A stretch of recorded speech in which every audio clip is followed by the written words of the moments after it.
ധന്യമീ ജീവിതം പതിവായിട്ട് കേൾക്കുന്ന എല്ലാ ശ്രോതാക്കൾക്കും തുടക്കത്തിൽ തന്നെ നന്ദി പറഞ്ഞുകൊള്ളുന്നു. അമൃത ടി വിയിൽ 16 വർഷം ഞാൻ സംസാരിച്ചിരുന്നു. ധന്യമീ ദിനം എന്നായിരുന്നു അന്നത്തെ ടൈറ്റിൽ. അത് കേൾക്കുന്ന പതിവായിട്ട് 16 കൊല്ലത്തോളം കേട്ട ഇതിൻ്റെ ശ്രോതാക്കളെ കൂടി ഉദ്ദേശിച്ചാണ് ഇത് തയ്യാറാക്കുന്നത്. എല്ലാ ദിവസവും ഒരു ചിന്താവിഷയമാണ് അവതരിപ്പിക്കുന്നത്. പ്രത്യേകിച്ചും ഇത് അവതരിപ്പിക്കാനുള്ള കാരണം, സാധാരണഗതിയിൽ നമ്മൾ കേട്ടുകൊണ്ടിരിക്കുന്ന കാര്യങ്ങൾ ഭാവിയിലും ആവർത്തിച്ച് ശ്രവിക്കേണ്ട പല വിഷയങ്ങളും ഉണ്ടാകും. ആവർത്തിച്ച് എന്തെങ്കിലും കേൾക്കേണ്ട വിഷയങ്ങൾ എൻ്റെ ഗുരുനാഥന്മാരായ പലരുടെയും ഞാനിപ്പോൾ കേട്ടുകൊണ്ടിരിക്കുന്നത് അന്ന് ഇതേമാതിരി റെക്കോർഡ് ചെയ്ത് വെച്ച പ്രഭാഷണങ്ങളാണ്. അപ്പോൾ യൂട്യൂബിൽ ഇട്ട് കഴിഞ്ഞാൽ വളരെ മുൻപ് തന്നെ കേൾക്കാൻ കഴിയും എന്നുള്ളതിനാൽ ഇപ്പോഴും ചില സുഹൃത്തുക്കൾ വിളിച്ചു പറയാറുണ്ട്, ധന്യമീ ജീവിതം ആദ്യം തൊട്ട് കേട്ടുകൊണ്ടിരിക്കുകയാണ്. ഇപ്പോൾ ഒരാൾ പറഞ്ഞത് 1 മാസമായിട്ട് കേട്ടുകൊണ്ടിരിക്കുകയാണ്. രാവിലെ വൈകുന്നേരം കേൾക്കും ധന്യമീ ജീവിതം ഒന്നാമത്തെ മുതൽക്ക്. ഇന്ന് പറയുന്നത് ഞാൻ കാലിക പ്രസക്തിയുള്ള മാറ്ററുകൾ തിരഞ്ഞെടുക്കുന്നത്. ഒരു വിഭാഗം ആളുകൾ വന്നിട്ട് പറഞ്ഞു ക്ഷേത്രത്തിലൊരു പ്രഭാഷണം നടത്തണം എന്ന്. ഞാൻ മറുപടി പറഞ്ഞു, ക്ഷേത്രപ്രഭാഷണങ്ങൾക്ക് കുറച്ച് പ്രാധാന്യം കൊടുക്കണം. നമ്മുടെ ജീവിതവുമായിട്ട് ബന്ധപ്പെട്ട കാര്യങ്ങൾ എങ്ങനെ സനാതനധർമ്മം പറയുന്നു എന്നത് കുറേശ്ശെയായിട്ട് കേൾക്കുമ്പോൾ ഒരു സാധാരണ വ്യക്തിക്ക് ഒരു മധ്യവയസ്സാകുമ്പോഴേക്കും എല്ലാത്തിൻ്റെയും അർത്ഥങ്ങളും മൂല്യങ്ങളും മനസ്സിലാകും. സമീപകാലത്ത് ഞാൻ ഒരു മരണ വീട്ടിൽ പോയി. ആ മരണ വീട്ടിൽ പോയത് 90 വയസ്സ് കഴിഞ്ഞ ഒരു വൃദ്ധയാണ് മരിച്ചത്. എൻ്റെ വളരെ വേണ്ടപ്പെട്ട ബന്ധുവാണ്. അപ്പോൾ അവിടെ കുറച്ച് പേര് ഇരിക്കുന്നുണ്ട്, ബന്ധുക്കളാണ്. അപ്പോൾ പുതിയ ഒരു യുവാവിനെ കണ്ടു. ആ യുവാവിനോട് ഞാൻ ചോദിച്ചു, എന്ത് ചെയ്യുന്നു, എങ്ങനെ ഇവിടെ വന്നു? ഇവരായിട്ടൊരു ബന്ധമില്ലാത്ത ആളാണ്, എങ്ങനെ ഇവിടെ വന്നു? പുതിയ ജോലി ആണ് എനിക്കിപ്പോൾ. വളരെ ശാസ്ത്രീയമായിട്ട് ശവസംസ്കാരങ്ങളൊക്കെ ചെയ്യുക. ഇദ്ദേഹം ടീമിൽ വേറെ ആരും ഉണ്ടോ എന്ന് ഓർമ്മയില്ല. അങ്ങനെ വളരെ ഭംഗിയായിട്ട് കാര്യങ്ങൾ ചെയ്തു കൊടുക്കും. അതിൻ്റെ കർമ്മങ്ങൾ മുറപ്പടി അതൊക്കെ എവിടുന്ന് പഠിച്ചു? അതൊക്കെ ഇന്ന സ്ഥലത്തു നിന്ന് പഠിച്ചു. വളരെ വലിയ ഒരു വാഴയുടെ വലിയ ഒരില കടക്കിൽ നിന്ന് മുറിച്ചു. എന്നിട്ട് കൊടുത്തിട്ട് ഈ റെഡ് ബോർഡിനടുത്ത് ആദ്യം വെച്ചു. ഞാൻ വിനയാനിതനായിട്ട് അടുത്തേക്ക് ചോദിച്ചു, ഈ ഇല മുറിച്ച് ഇവിടെ ഇങ്ങനെ വെക്കണം എന്തിനാ? അത് കണ്ടിട്ടില്ലേ, എവിടെ മരണം നടന്നാലും ആദ്യം ഈ വാഴയിലാണ് കിടത്തുക. ഇത് എന്തിനാണ്? അതിങ്ങനെയാണ് ചടങ്ങ് ഇങ്ങനെയാണ്. അതിനെന്താ? എൻ്റെ കുട്ടിക്കാലം മൂലക്കേ ഞാൻ ഈ കാഴ്ച കാണുന്നതാണ്. ഇക്കാരണം കൊണ്ട് തന്നെ പലരും പറയാറുണ്ട്, വാഴയുടെ ഇല കടക്കിൽ നിന്ന് മുറിക്കരുത്. അതിൻ്റെ അഗ്രഭാഗമാണ് ഇലയുടെ അഗ്രഭാഗം നമ്മൾ മുറിക്കുക, ഊണ് കഴിക്കാനൊക്കെ. ചിലപ്പോൾ കുറച്ചും കൂടി മുന്നാലും വല്ലാതെ കടക്കിൽ നിന്ന് മുറിക്കാറില്ല. അപ്പം ഇത് മുറിക്കുമ്പോൾ അയ്യോ അത് മരണം നടന്ന വീട്ടിൽ മുറിക്കുന്നതാണ്, വല്ലാതെ കടക്കിൽ നിന്ന് മുറിക്കരുത്, അഗ്രഭാഗം മുറിക്കരുത്. അന്ന് എൻ്റെ സംശയത്തിന് മറുപടി പറഞ്ഞു തരാൻ ആരും ഉണ്ടാവില്ല. ഇപ്പം ഈ ചോദിച്ച വ്യക്തി, ഇത് ശാസ്ത്രീയമായ പഠിച്ച വ്യക്തിക്കും ഇങ്ങനൊരു പതിവുണ്ട് എന്നല്ലാതെ എന്തിനാണെന്ന് പറയാൻ കഴിയാറില്ല. അദ്ദേഹവും പറഞ്ഞു തന്നില്ല. എന്നാൽ ആദ്യം എൻ്റെ മനസ്സ് പറഞ്ഞു, ഇത് എന്തിനാണെന്ന് അവിടെ വെച്ചൊന്ന് പറഞ്ഞ് തന്നിരുന്നെങ്കിൽ ഈ ഇരിക്കുന്നവരൊക്കെ കേൾക്കും. അവരുടെ ജീവിതത്തിൽ ഇങ്ങനെ പല വിജ്ഞാനങ്ങളും അവർക്കുണ്ടാകും കേട്ടിട്ട്. വാഴയ്ക്ക് വാഴ എന്ന പേര് വരാൻ കാരണം വാഴ്കൈ എന്ന പദത്തിൽ നിന്നാണ്. വാഴ്കൈ എന്ന് പറഞ്ഞാൽ ജീവിതം എന്നാണ് അർത്ഥം. മാവ്, പ്ലാവ് എല്ലാതും സസ്യങ്ങളും ചെടികളും വൃക്ഷങ്ങളൊക്കെ ഉണ്ടെങ്കിലും ഇതിന് വാഴ്കയുമായിട്ട് എന്താണ് ബന്ധം? വാഴ്കൈ എന്ന് പറഞ്ഞാൽ ജീവിതം. അതിൻ്റെ മുഴുവൻ ജീവിതവും മനുഷ്യന് വേണ്ടി തരുന്നു. വാഴയുടെ ഇല മാത്രമല്ല, ആ വാഴപ്പിണ്ടി അത് ഉപ്പേരി ഉണ്ടാക്കാൻ തന്നു. പിന്നെ പഴം നമ്മൾ ഭക്ഷിക്കുന്നതാണ്, കായ എല്ലാം നമുക്ക് തന്നു. വാഴയുടെ ഉപയോഗശൂന്യമായ ഒന്നുമില്ല. ഒടുവിൽ കഴുത്ത് വെട്ടാനായിട്ട് ശിരസ് കുനിച്ച് കുറച്ച് ഉയരം കുറച്ചും വരെ തന്നു. അതിൻ്റെ അറ്റം അങ്ങോട്ട് കയറി പിടിച്ച് ഒരു കൊത്തു കൊടുത്താൽ ആ കായക്കൊല നമുക്ക് കിട്ടി. ഇത് കൂടാതെ അതിന് കുരു ഒന്നുമില്ല. അതിൻ്റെ കുട്ടികളെ കുറച്ചൊന്ന് വളർത്ത് വലുതാക്കി 2ാം ക്ലാസ്സിൽ എത്തിക്കേണ്ട പ്രായമാക്കി നിർത്തിയിരിക്കുകയാണ്. എൻ്റെ മക്കളും ഇതേമാതിരി ജീവിതം മുഴുവൻ നിങ്ങൾക്ക് തരും. സേവനം ആണ്. അതിൻ്റെ നാക്കിലയിലാണ് ജീവൻ കുടികൊള്ളുന്നത്. ഇക്കാരണം കൊണ്ടാണ് നാക്കില ഊണ് കഴിക്കുന്ന സമയത്ത് അതിന് വെള്ളം കൊടുക്കണം. കഴുകി വെച്ച ഇലയാണെങ്കിൽ ശരി, നമ്മൾ കുറച്ച് വെള്ളം അതിന് കൊടുക്കുന്ന ഒരു ചടങ്ങ് ഉള്ളതിൻ്റെ കാരണം അതിൻ്റെ ജീവഭാഗം അവിടെയാണ് എന്നുള്ളത് കൊണ്ടാണ്. ആ വാഴയായി അതിൽ നിന്നാണ് കറ്റാർ വാഴയായത്. നമ്മുടെ വിഷയപ്പതല്ല. ഈ വ്യക്തി തൻ്റെ ജീവിതം മുഴുവൻ, വാഴകൈ മുഴുവൻ മറ്റുള്ളവർക്കായി കൊടുത്തു കഴിഞ്ഞു.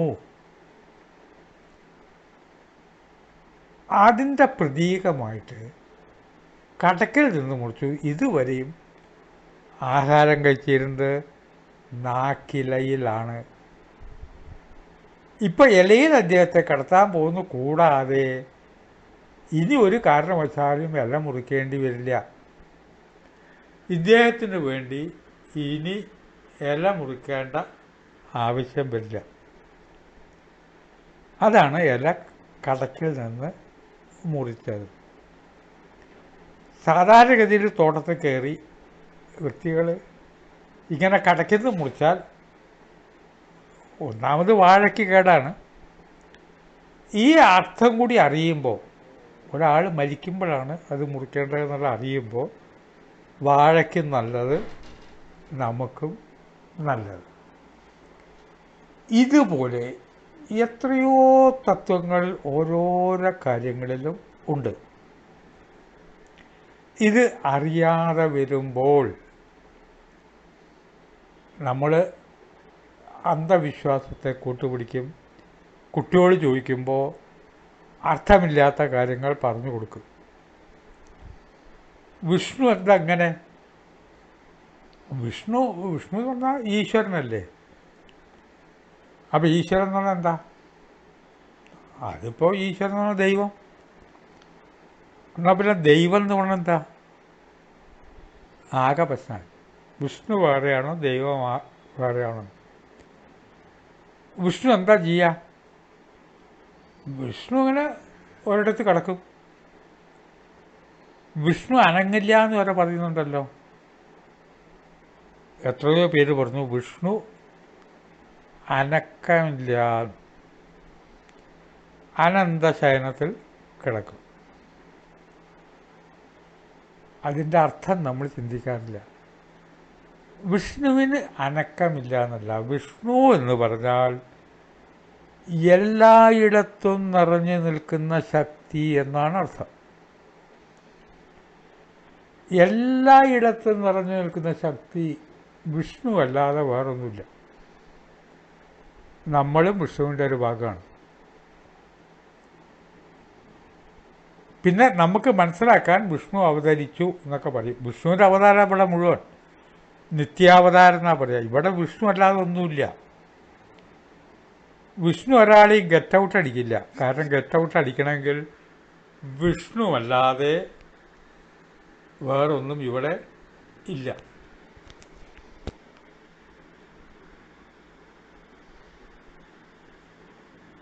വിഷ്ണു അല്ലാതെ വേറൊന്നും ഇല്ലെങ്കിൽ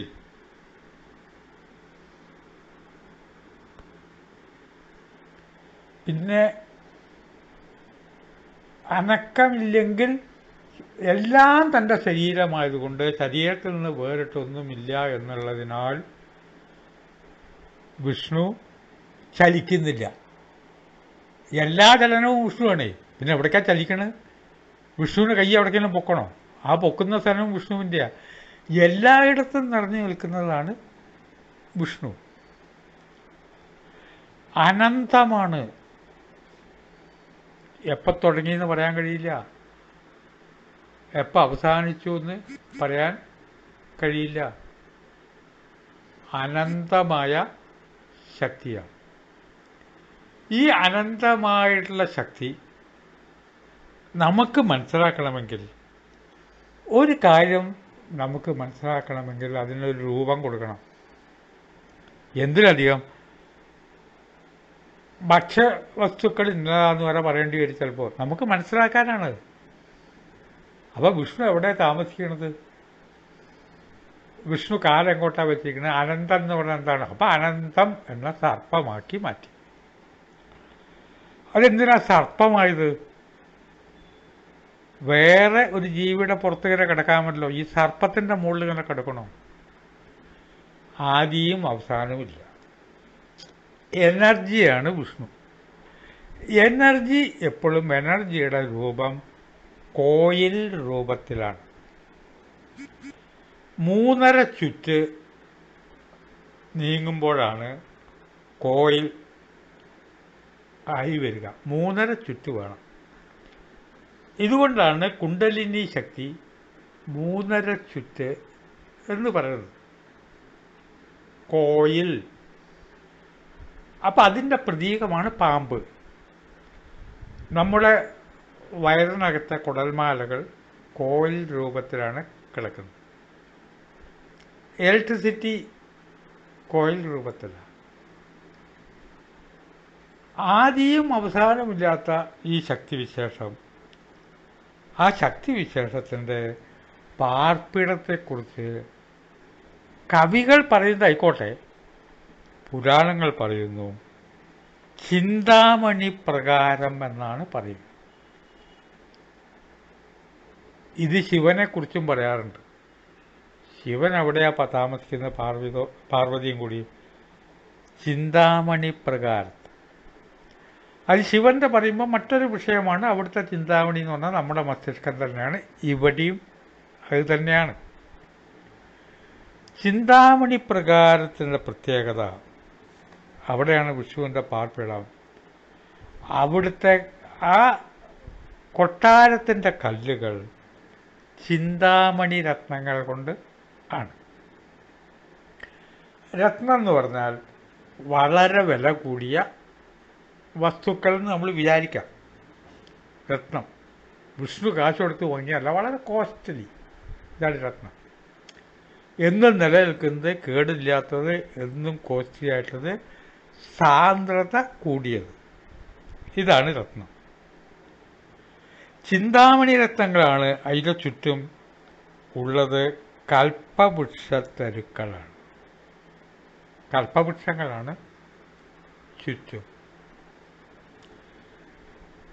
അവിടെ ഭൂമിദേവിയുടെ കാല് ഭൂമിദേവിയുടെ അവിടെ, ശിരസ് ലക്ഷ്മി ദേവി. ലക്ഷ്മി എന്ന് പറഞ്ഞാൽ ലക്ഷ്യസ്ഥാനത്ത് എത്തിക്കുന്ന എനർജി. എത്ര നല്ല പ്രതീകങ്ങളാണെന്ന് ആലോചിക്കണം. ചുറ്റും ഈ ചിന്താമണി പ്രകാരത്തിൻ്റെ ചുറ്റും സുരഭി പശുക്കളാണ് ഉള്ളത്. അപ്പം ചുറ്റും സുരഭി പശുക്കൾ, കൽപ്പവൃക്ഷത്തരുക്കൾ, കൊട്ടാരത്തിലെ കല്ലുകൾ വരെ ചിന്താമണി രത്നങ്ങൾ. എന്താണ് ചിന്താമണി രത്നത്തിൻ്റെ അർത്ഥം? രത്നം വില കൂടിയത്. രത്നത്തെ ആകാരത്തിൽ ഒളിപ്പിച്ച് വെച്ചവൻ രത്നാകരൻ. നമ്മളൊക്കെ രത്നാകരന്മാരാ. രത്നത്തെ ആകാരത്തിൽ നമ്മൾ ഒളിപ്പിച്ച് വെച്ചു. അകത്ത് ഉണ്ട്. സത്സംഗം കിട്ടുമ്പോൾ നമ്മുടെ അകത്ത് നിന്ന് ഈ രത്നങ്ങൾ പുറത്തു വരും. അങ്ങനെയാണല്ലോ രത്നാകരൻ വാൽമീകിയായിരുന്നു. ചിന്താമണി എന്ന് പറഞ്ഞാൽ ചിന്തകൾ, തോട്ട്സ്. മനുഷ്യൻ എന്ന് പറഞ്ഞാൽ ചിന്തകളാണ്. ഒരു കൂട്ടം ചിന്തകളെയാണ് മനുഷ്യർ എന്ന് പറയുന്നത്. നമ്മളൊരു മനുഷ്യൻ എന്ന് പറഞ്ഞതാണ് കുറേ ചിന്തകൾ ആണ് മനുഷ്യൻ. ഒന്നുകൂടി പറയാം, തത്വചിന്ത, ഫിലോസഫിക്കൽ തോട്ട്, അതാണ് ചിന്താമണി രത്നം. തത്വചിന്താപരമായ കാഴ്ചപ്പാട്, ഫിലോസഫിക്കൽ തോട്ട്, അത് ഏതിലും ഉണ്ടാകണം മനുഷ്യനായിട്ടുള്ളത്. ഇപ്പം ഈയിടെ ഒരു ചർച്ചാ സമ്മേളനത്തിൽ ഞാൻ തന്നെ പറഞ്ഞു, എൻ്റെ പുസ്തകങ്ങളിൽ കഥടി, നോവലിൻ്റെയൊക്കെ കേന്ദ്ര സാഹിത്യ അക്കാദമി പുസ്തകോത്സവത്തിനോടനുബന്ധിച്ച് കൊച്ചിയിൽ ഒരു സാഹിത്യ സമ്മേളനം നടത്തിയപ്പോൾ ഞാൻ അധ്യക്ഷനായിരുന്നു. അപ്പോൾ അവിടെ പറഞ്ഞു, ഫിലോസഫിക്കൽ തോട്ട് ചിന്താമണി രത്നം എന്ന് പറഞ്ഞാൽ കഥയോ നോവലോ ഏത് തന്നെ എഴുതിയിരുന്നാലും അതിൻ്റെ പിറകിൽ ഒരു തത്വചിന്ത ഉണ്ടാകണം. തത്വചിന്ത അതിൻ്റെ പിറകിൽ ആവശ്യമാണ്. തത്വചിന്താപരമായ രചനകൾക്ക് ഇന്നേ വരെ ഒരു അവാർഡ് പോലും ഇല്ല. വേറൊരാൾ പ്രഭാഷണോദ്യ പറഞ്ഞു, ഒരു അവാർഡ്. നോവൽ, ചെറുകഥ, നാടകം, ആത്മകഥ, ഉപന്യാസങ്ങൾ, ഇതിനൊക്കെ ഓരോ അവാർഡുണ്ട്. എല്ലാ ശാഖയും, ബാലസാഹിത്യം ഒക്കെ വരും. അങ്ങനെ ഒരു 10-25 വിഭാഗമുണ്ട്. അതിൽ തത്വചിന്ത മാത്രം ഉൾപ്പെടുത്തിയിട്ടില്ല. പണ്ട് മുതൽക്ക് ആ കാര്യം നമ്മൾ ശ്രദ്ധിച്ചിട്ടില്ല. ഫിലോസഫിക്കൽ തോട്ട്, തത്വചിന്തയാണ് ജീവിതം. ഇക്കാരണം കൊണ്ടാണ് ചിന്താമണി രത്നങ്ങൾ കൊണ്ടാണ് ആ വിഷ്ണുവിൻ്റെ ചിന്താമണി പ്രകാരം പണിതിരിക്കുന്നത് എന്നാണ് പറയുന്നത്. അവിടുത്തെ വൃക്ഷങ്ങൾ കൽപ്പതരുക്കളാണ്. കൽപ്പതരുക്കൾ എന്ന് പറഞ്ഞാൽ ആഗ്രഹങ്ങളൊക്കെ സാധിപ്പിച്ചു തരുന്നത് എന്നാണ്. തത്വചിന്താപരമായ വീക്ഷണമുള്ളവരുടെ ആഗ്രഹങ്ങൾ മുഴുവൻ സാധിപ്പിച്ചു തരും. ആൽഫാ മൈൻഡ് പവർ എന്നൊരു വിഷയം തന്നെയുണ്ട്. അതിൻ്റെ ക്ലാസ്സിൽ ഞാനിത് പറയാറുണ്ട്. എല്ലാം തരും. ഈ കൽപ്പവൃക്ഷ തരുക്കൾ എന്നെന്തിനാ പേര് പറഞ്ഞത്? വൃക്ഷങ്ങളെ പൊതുവെ തരുക്കൾ എന്ന് പേര് വിളിക്കാറുണ്ട്. അവ എല്ലാം നമുക്ക് തരുന്നു, സകലതും നമുക്ക് തരുന്നു. ഒന്നും വാങ്ങുന്നില്ല. പലതും വാങ്ങുന്നുണ്ടെങ്കിൽ വേസ്റ്റ് മാത്രമാണ്. എല്ലാം നമുക്ക് തന്നു. ആഗ്രഹങ്ങളൊക്കെ സാധിപ്പിച്ച് തരുന്ന ഒരംശം നമ്മുടെ മസ്തിഷ്കത്തിലുള്ള. കാരണം സകലയിടത്തും നിറഞ്ഞു നിൽക്കുന്നത് വിഷ്ണു ആണെങ്കിൽ നമ്മളും വിഷ്ണുവിൻ്റെ ഒരു ഭാഗമാണ്. ഈ സിദ്ധി നമ്മളിലും ഉണ്ട്. നാം ആഗ്രഹിക്കുന്നതൊക്കെ പ്രാവർത്തികമാവും. ഇപ്പോൾ നാം ആഗ്രഹിക്കുന്നതാണ് പ്രാവർത്തികമായിക്കൊണ്ടിരിക്കുന്നത്. അതിൻ്റെ ചുറ്റും ഒരു ലോകമുണ്ട്. അവിടെയാണ് സുരഭി പശുക്കൾ ഉള്ളത്. ഈ പശു എന്ന് പറഞ്ഞാൽ നമ്മൾ നിത്യേന കാണുന്ന പശു എന്നല്ല, ഗോലോകം എന്നൊരു ലോകമുണ്ട്. അവിടുത്തെ പശുക്കൾ എന്ന് പറഞ്ഞാൽ എല്ലാ ദേവതകളും പശുവിൽ ഉണ്ട്. പശുവിൻ്റെ ശരീരത്തിലെ ഏത് ഭാഗത്ത് വേണമെങ്കിലും പശുവിനെ ചലിപ്പിക്കാനായിട്ട് കഴിയും. പല ദേവതകളും ഉണ്ട് പശുവിൽ. ആ പശുവിന് മാത്രമേ അത് ചലിപ്പിക്കാനായിട്ട് കഴിയുള്ളൂ. വേണ്ടുന്നതെല്ലാം കൊടുക്കുകയും സുരഭി പശുക്കൾ ഉണ്ടാവുകയും കൊട്ടാരക്കല്ലുകൾ ചിന്താമണി രത്നങ്ങളുമായുള്ള സ്ഥലത്താണ് വിഷ്ണു താമസിക്കുന്നത് എന്ന് പറയുന്നതിൽ വളരെ വലിയൊരു ശാസ്ത്രം അതിൽ പറയുകയാണ്. ഇന്ന് പ്രഭാഷണം തുടങ്ങിയത് വാഴയിലയുടെ കടയ്ക്കൽ മുറിക്കുന്ന കാര്യം മുതൽക്ക് ചിന്തിച്ചാൽ ഇതുപോലുള്ള കാര്യങ്ങൾ കുറേശ്ശെയായിട്ട് നമുക്ക് മനസ്സിലാകുമ്പോൾ നമ്മുടെ ജീവിതത്തിനൊരു പൂർണ്ണത വരും. ആ പൂർണ്ണത ശ്രോതാക്കൾക്ക് ഉണ്ടാകട്ടെ എന്ന ഒരു ധാരണ കൊണ്ടാണ് ധന്യമയ ജീവിതം ഇങ്ങനെ പറയുന്നത്. കേൾക്കുന്നവർക്ക് നന്ദി പറയുന്നു. നമസ്കാരം.